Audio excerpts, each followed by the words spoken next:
No British monarch reigned for as long as Queen Elizabeth II. She was a constant in a time of dramatic change.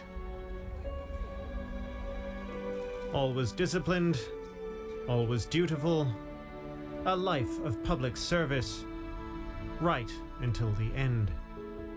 In 1926, Elizabeth came into the world. She was not born to be queen, but when her uncle King Edward VIII abdicated after less than a year on the throne, Elizabeth's father was crowned king, and his daughter suddenly became the crown princess. She accepted the task and took it seriously even in her youth. I declare before you all that my whole life, whether it be long or short, shall be devoted to your service and to the service of our great imperial family to which we all belong. During World War II, Elizabeth did her military service as a mechanic. After the war, she married naval officer Philip Mountbatten, her great love. 1 year later, Prince Charles was born, the first of 4 children. In February 1952, her father, King George VI, died. Elizabeth replaced him while on a trip to Africa. The tragic news reached Princess Elizabeth and her husband while in Kenya, and the new queen left immediately for London. Elizabeth II was only 25 years of age. Her coronation ceremony did not take place until the following year, in June 1953. The ceremony itself was one of the first world events to be broadcast on television. An estimated 300 million people watched around the globe.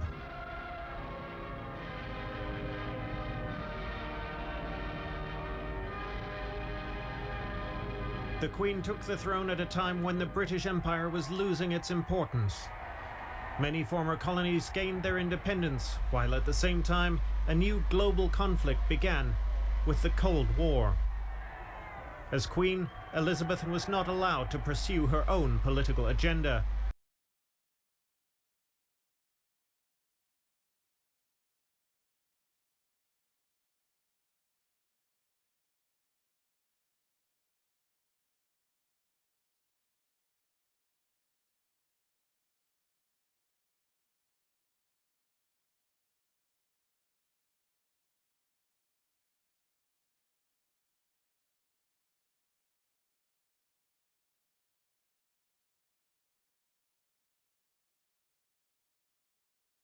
Family's popularity, also with the help of the media. The spectacular wedding of her son Charles to Diana Spencer in the summer of 1981 was the most watched TV broadcast of all time.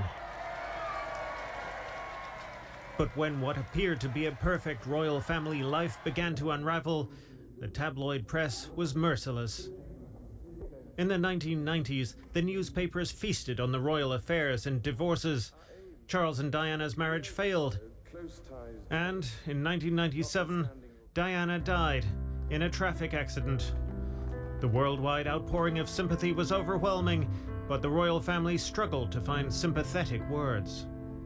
She was an exceptional and gifted human being. In good times and bad, she never lost her capacity to smile and laugh, nor to inspire others with her warmth and kindness. This was when the royals' popularity hit an all-time low. Diana's sons, Princes William and Harry, did not talk about the trauma of their mother's death until years later.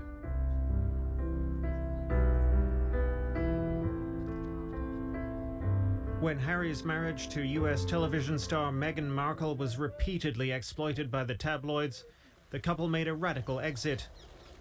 They officially turned their backs on the royal family, ultimately moving to the United States. There, they complained in interviews about racism in the media and also in the palace.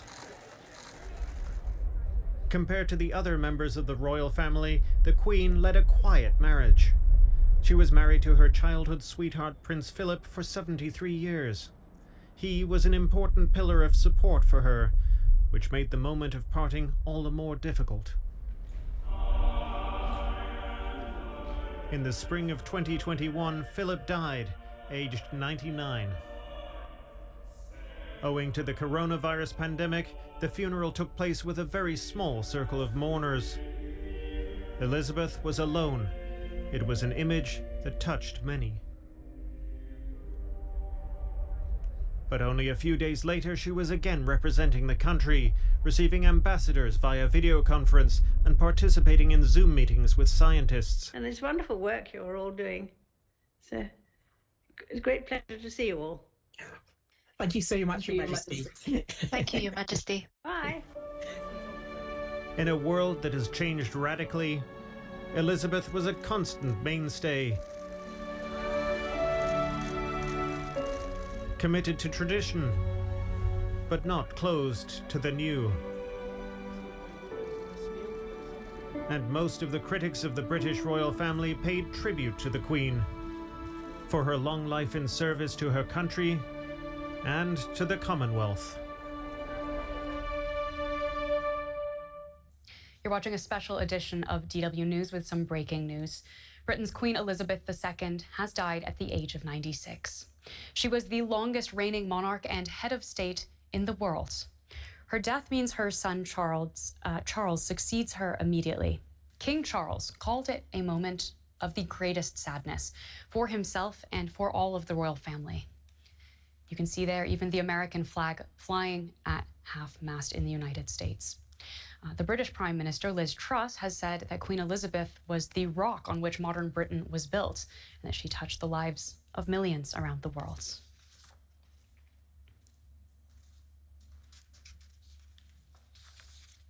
That's certainly no understatement. Let's get more on this from Alex Forrest Whiting in the studio and from our correspondent Birgit Maas joining me from London. Birgit, can you tell us what the atmosphere is like there in London following the death of the Queen? The people I have spoken to were definitely seeing this as something that's like it's the beginning of a new era. The country is in not an easy position. We are in a situation in the UK where many people have seen their wages fall, inflation is rising, going through the roof. We're facing an energy crisis like other European countries as well, which is a result of the war in Ukraine. So already the country is really in a moment of transition and has just seen the new Prime Minister, Liz Truss, being inaugurated by the Queen just 2 days ago. So it comes at a time when many British people would have most likely liked to have some continuity, which is what the Queen has always represented. She was always there for people over the decades, and this is what many people, even if they were not outspoken royalists, what they have appreciated in her, that she had this sense of duty and was just getting on and was being there as a role model for many people, as the new Prime Minister Liz Truss has just said. So I think there will be hardly anyone in the country who will not be touched by the passing of the Queen. We're just seeing the sun going down on this 8th of September, the day that Queen Elizabeth II has died. I want to come back to you in the studio, Alex, and ask you, what do you think her legacy is going to be?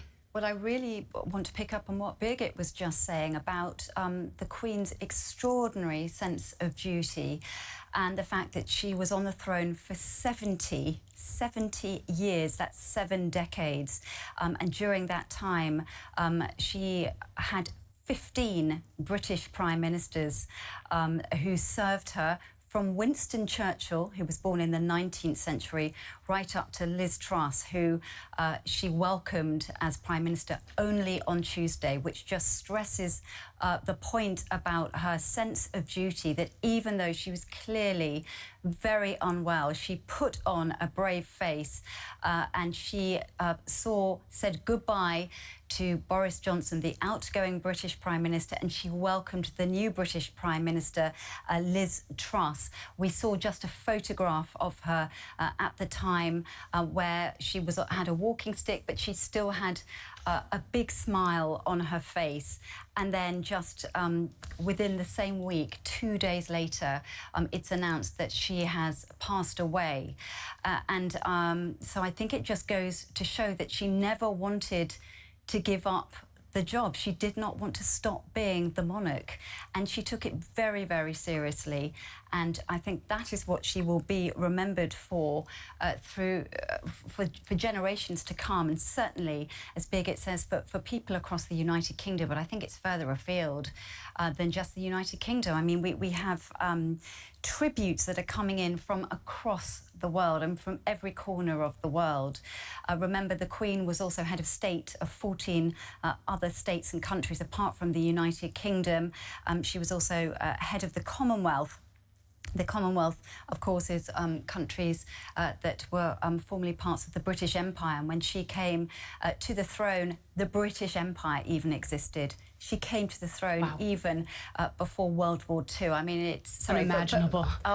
Before she came to the throne after the Second World War, but when everything was in flux. And it's just extraordinary what she has been through, what she's seen, and how life has changed. And shall I read you just some of the tributes that are coming in? I mean, they're coming in thick and thin. Absolutely, yeah. Let's hear what world leaders have said. I mean, there are so many. I'm just going to pick a few. For example, the Indian Prime Minister Narendra Modi. Remember, India is part of the Commonwealth. Her Majesty Queen Elizabeth II will be remembered as a stalwart of our times. She provided inspiring leadership to her nation and people. She personified dignity and decency in public life. Pained by her demise, my thoughts are with her family and people of the UK in this sad hour. We've got the Canadian Prime Minister, Justin Trudeau. The Queen, of course, was head of state of Canada. It is with the heaviest of hearts that we learned of the passing of Canada's longest reigning sovereign, Her Majesty Queen Elizabeth II. She was a constant presence in our lives, and her service to Canadians will forever remain an important part of our country's history. And I think it's that point, the constant presence in our lives. That's what can be said about the Queen. And Alex, as you said, there have been reactions coming in from around the world. We also have a reaction from the United States. We just a moment ago saw that American flag flying at half-mast in memory of the Queen. We have from the White House press secretary condolences. The news of the Queen's death broke during a press conference. Let's see if we can take a listen into what she had to say.